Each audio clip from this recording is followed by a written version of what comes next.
할렐루야. 12월 4일 아침 묵상입니다. 오늘 본문 다니엘서 8장 15절부터 27절 말씀을 통해서 하나님의 귀한 뜻을 깨달으시는 우리 귀한 성도님들 되시길 바랍니다. 다니엘은 어제 우리가 본 대로 세 번째 환상을 보게 된 다음에 그는 그 환상의 뜻을 알고 싶어 했습니다. 그때에 그 환상의 뜻을 알고 싶어서 간절히 소망할 그때에 사람의 모양 같은 것이 그 앞에 섰다라고 표현하고 있죠. 사람의 모양 같은 것은 바로 천사를 의미합니다. 그렇게 천사가 다니엘 앞에 섰을 때 그 천사에게 사람의 목소리가 있어 외쳐 말합니다. 가브리엘아, 이 환상을 이 사람에게 깨닫게 하라 하더니, 자, 이 사람의 목소리는 누구의 목소리일까요? 존 칼빈은 사람의 목소리가 바로 예수 그리스도의 목소리라고 말을 합니다. 예수님께서 지금 가브리엘에게 이 환상을 다니엘에게 깨닫게 하라라고 말씀한다는 것이죠. 성경에는 두 천사의 이름이 밝혀 있습니다. 우리가 지금 읽은 이 가브리엘과 10장에 나오는 미가엘, 곧 천사장입니다.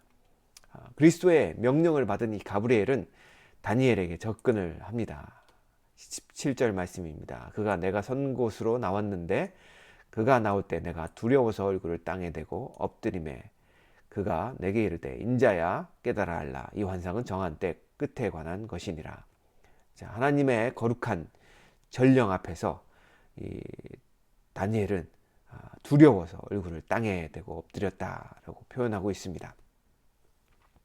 그러한 다니엘에게 천사는 인자야라고 부르죠. 여기서 인자는 다니엘의 연약성을 강조한 말입니다. 17절의 마지막은 이 환상이 정한 때 끝에 관한 것이라고 설명하죠. 그런데 이 환상은 세상의 끝이 아닌 역사의 끝이죠. 다시 말해서 헬라 핍박자의 종말에 관한 것입니다. 그리고 18절에 보면 다니엘이 이 천사의 말을 듣는 일이 너무나 힘들었던 것 같습니다. 그래서 그는 천사의 임재와 말씀에 눌려 그만 의식을 잃고 말아버립니다. 그래서 그가 깊이 잠들게 되니까 천사가 다니엘을 어루만져서 일으켜 세우는 장면이 나옵니다. 그렇게 깊이 잠든 다니엘을 향해서 꾸짖는 것이 아니라 그 다니엘을 향해서 엄하게 얘기를 하는 것이 아니라 그렇게 거룩한 하나님의 전령 앞에서 깊이 잠들고 어려움에 빠져 있었던 다니엘을 천사는 어루만져서 일으켜 주는 장면을 우리는 보게 됩니다. 하나님 앞에 섰을 때 인간은 늘 두렵고 떨림으로 어떻게 할지를 몰라 하죠. 그때 하나님은 우리를 어루만지시며 일으켜 세우셔서 하나님의 뜻을, 하나님의 말씀을 계속해서 전달해 주십니다. 자, 가브리엘은 계속해서 19절에 17절의 마지막 부분에 이야기했던 것을 19절에도 계속해서 얘기를 합니다. 이 환상은 정한 때 끝에 관한 것임이라. 자, 두 번의 동일한 말을 반복한다는 의미는 하나님이 그렇게 작정하셨다는 것이죠. 그래서 하나님이 말씀하신 이 예언은 반드시 성취될 것이라는 뜻입니다.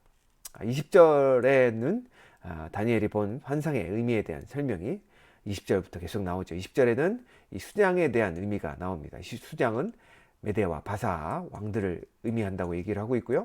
그리고 21절에 나오는 숫염소는 곧 헬라 제국을 의미하죠. 그리고 두 눈 사이에 있는 큰 뿔, 곧 첫째 왕은 알렉산더 대왕을 다 가리킴에 틀림이 없습니다. 또 22절에 보면 그 다음에 네 뿔이 나온다고 얘기를 하고 있죠. 이 네 뿔은 헬라 제국의 분열 왕국, 곧 알렉산더 대왕 이후에 나라가 네 나라로 나뉘어져서 통치가 될 것이라고 얘기를 하고 있고요.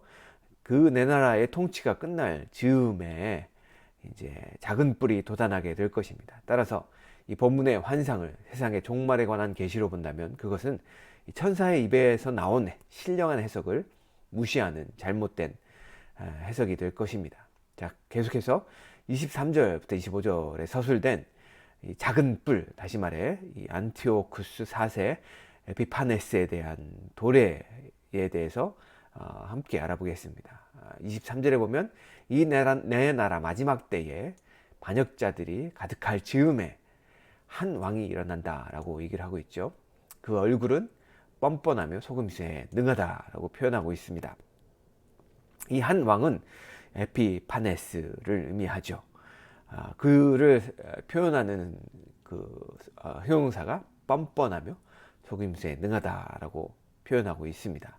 안티오쿠스 에피파네스는 실제로 자신은 잘 속지 않으면서 남을 책량으로 쉽게 넘어뜨리는 그런 인물이었습니다. 그는 또한 매우 잔인한 인물이었죠. 24절에 보면 그 권세가 강할 것이나 매우 그의 힘이 강하다라고 표현하고 있죠. 그런데 그 권세는 자기 힘으로 말미암은 것이 아니다라고 얘기하고 있죠. 그 권세를 주신 분이 바로 하나님의 섭리가 없다면 그가 그 권세를 가질 수 없었음을 우리는 알게 되죠. 그가 장차 이 놀랍게 파괴 행위를 하고 자의로 행하여 형통하며 강한 자들과 거룩한 백성을 멸하리라 말씀하고 있는데요. 이 말씀은 이 안티오쿠스가 엄청난 파괴력을 가지고 악행을 거듭할 것이라는 예고입니다. 그는 자신의 대적자들을 격퇴시키고 구약의 유대인들과 메시아의 오심을 고대하는 남은 자들에게 그의 악행을 부을 것입니다. 25절에 보면 그가 꾀를 베풀어 제 손으로 속임수를 행하고 마음에 스스로 큰 체하며, 여기서 보면 그때는 기만이 온 땅에 덮고 안티오쿠스는 자신의 능란한 기만수를 믿고서 마음에 스스로 큰 체하며 또 평화로운 때에 많은 무리를 멸할 것이다 라고 말을 하고 있죠. 이 말씀은 이 안티오쿠스의 술책을 그대로 정확하게 묘사합니다.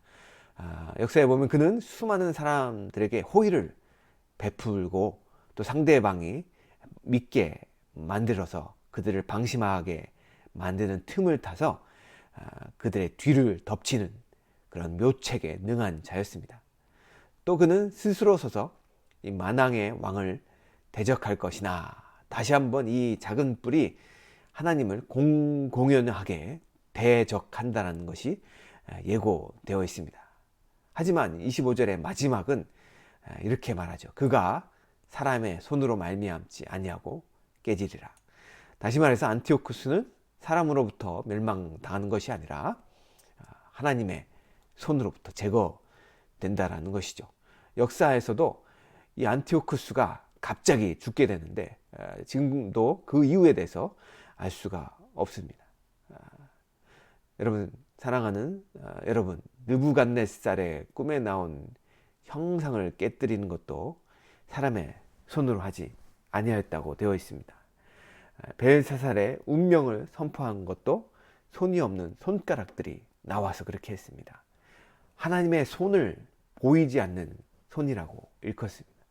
안티오쿠스 에피파네스도 그의 멸망이 바로 이 하나님의 손에 의해서 이루어질 것입니다. 여러분, 제 아무리 막대한 세력을 쥔 폭군이라도 하나님이 보이지 않는 손에 의해 역사의 무대에서 순식간에 아주 간단하게 사라질 수 있습니다. 계속해서 26절을 보겠습니다. 이미 말한 바 주야에 대한 환상은 확실하니 너는 그 환상을 간직하라. 이는 여러 날 후에 일임이라 하더라. 저기서 주야에 대한 환상은 14절에 나오는 2300 주야 곧 안티오쿠스가 유다를 다스리고 하나님의 성전을 모독하는 날들에 대한 환상입니다. 본장에 기록된 환상은 안티오쿠스 에피파네스의 때에 쫓기며 박해를 받던 하나님의 백성들에게 매우 요긴한 환상입니다. 그들은 암흑 시기를 거치면서 악독한 안티오쿠스가 하나님의 허락이 없이는 역사의 무대에 들어설 수 없다는 사실과 그의 악한 학정은 하나님이 수백 년 전에 예고하신 일에 불가하다는 것을 알고 위로를 받았습니다. 그들은 하나님의 때가 되면 25절의 말씀이 성취되어 안티오쿠스 에피파네스가 제거될 것을 알았다는 것이죠. 이 모든 것들을 아는 일은 굉장히 중요합니다. 왜냐하면 이 모든 일들을 알므로 끔찍한 방해와 고난을 치르던 자들에게 무한한 위안이 되기 때문입니다. 이 환상은 또한 후세대 하나님의 백성들에게도 영향을 미치죠. 사랑하는 성도 여러분, 우리는 계시록을 통해서 하나님의 백성들이 이 마지막 때에 당할 일들에 대해서 보고 그리고 알고 있습니다. 우리가 그러한 마지막 때에 일어날 일들을 안다는 것은 하나님이 이 세상을 주관하시고 하나님의 뜻대로 세상을 이끌어 간다라는 사실입니다. 그러니까 그 사실을, 하나님의 그 뜻대로 이 세상이 향하고 있다는 사실을 알고 있는 백성과 그렇지 못한 사람들 사이에는 천지 차이라는 것이죠. 자, 그렇다면 처음에 이 환상을 받은 다니엘은 어떠했을까요? 우리가 27절을 한번 보도록 하겠습니다. 다니엘은 이 환상을 본 후에 너무나 지쳐서 한동안 알아 누웠다라고 표현하고 있죠. 다니엘은 이 환상으로 말미암아 매우 놀랐고요. 이 환상이 미래에 일어날 일들이기 때문에 그 스스로도 그 뜻을 쉽게 깨달을 수 없었던 것이죠. 뿐만 아니라 다니엘과 함께 그 뜻을 깨닫는 사람도 없었습니다. 다시 말해서 다니엘을 공감해 줄 만한 사람도 없었다는 것이죠. 사랑하는 성도 여러분, 인간이 하나님의 비밀을 안다는 것은 결코 쉬운 일이 아닙니다. 다니엘은 하나님이 보여주시는 이 환상으로 인해 놀라게 되며 지쳐서 아플 지경이 되며 또 때로 외로웠습니다. 자, 그렇다면 어찌하여 하나님께서는 다니엘에게 수백 년 후에, 거의 400년 후에 일어날 일들에 대한 예언을 계시하셨을까요? 다니엘이 그 예언을 듣고 너무나 힘들어할 정도였는데 말입니다. 그것은 이 예언을 통해 하나님의 백성이 위로를 받고 소망을 얻고 힘을 내게 하기 위함입니다. 자, 우리가 알 것은 하나님은 역사의 하나님이시라는 점입니다. 여러분, 세상 모든 역사들이 하나님의 뜻을 성취시키는 데 기여합니다. 또한 하나님의 분명한 작정이 없이는 어떠한 악도 일어나지 못합니다. 하나님이 허락하실 때만 그러한 것들이 일어나는 것이죠. 이것이 우리에게 얼마나 큰 위로가 됩니까? 역사를 주관하시는 하나님이 자기 아들 바로 예수 그리스도를 우리에게 보내주시고 그 예수 그리스도를 우리의 최후 승리를 주인으로 보장해 주신다는 것입니다. 또한 하나님께서는 이 마지막 때에 모든 악의 세력들을 말끔히 제거해 주신다는 보증을 해 주십니다. 그 보증이 우리에게 얼마나 큰 위안이 됩니까?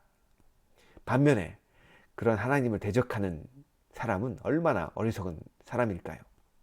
사랑하는 성도 여러분, 요한은 요한복음 1장 29절에 예수님을 하나님의 어린 양으로 그렇게 묘사합니다. 또 요한 계시록에는 예수님을 어린 양으로 묘사하죠. 5장 13절에 이렇게 표현하죠. 모든 만물이 가로되 보좌에 앉으신 이와 어린 양에게 찬송과 존귀와 영광과 능력을 세세에 돌릴지어다 하니. 자, 우리는 이러한 구절들을 통해서 이 구절들을 다니엘 8장과 연관지어 생각해 볼 필요가 있습니다. 이 8장에는 세상의 헛된 왕들을 비유하는 숫양과 수점서가 나타납니다. 이 세상은 이렇게 세상의 왕들, 권력을 가져서 마치 이 세상을 다 줄 것 같은 그러한 숫양과 숫염소를 따르죠. 그러나 우리는 누구를 따릅니까? 하나님의 어린 양을 따르는 자들입니다. 왜냐하면 어린 양이 다스리는 나라는 붕괴되지 않는 영원한 나라이기 때문입니다. 그러기에 우리는 어린 양 되시는 예수님의 편에 속하여 담대한 자세로 이 세상을 살아가게 됩니다. 불신자들과 죄악이 넘치는 이 세상에서도 우리는 예수 그리스도와 동행하기를 부끄러워하지 않습니다. 믿지 않는 친척이나 이웃의 눈총을 받더라도 우리는 주님의 편에 서기를 주저하지 않습니다. 모든 세상의 권세들은 헛됩니다. 그들은 숫양과 숫염소처럼 한순간에 무너져 버리게 됩니다. 그리스도의 왕국이 아닌 것은 결코 영속되지 못합니다. 하나님의 백성들을 해치는 것들은 망하고 말 것입니다. 그러나 주님의 백성들은 절대로 잊혀지지 않습니다. 주님께 속한 성도 여러분, 오늘도 이러한 확신과 확고한 목표를 가지고 주님께 속한 성도임을 조금도 부끄러워 마시고 의연하게 천성의 길을 걸어가시는 우리 귀한 성도님들이 되시길 주님의 이름으로 축원합니다.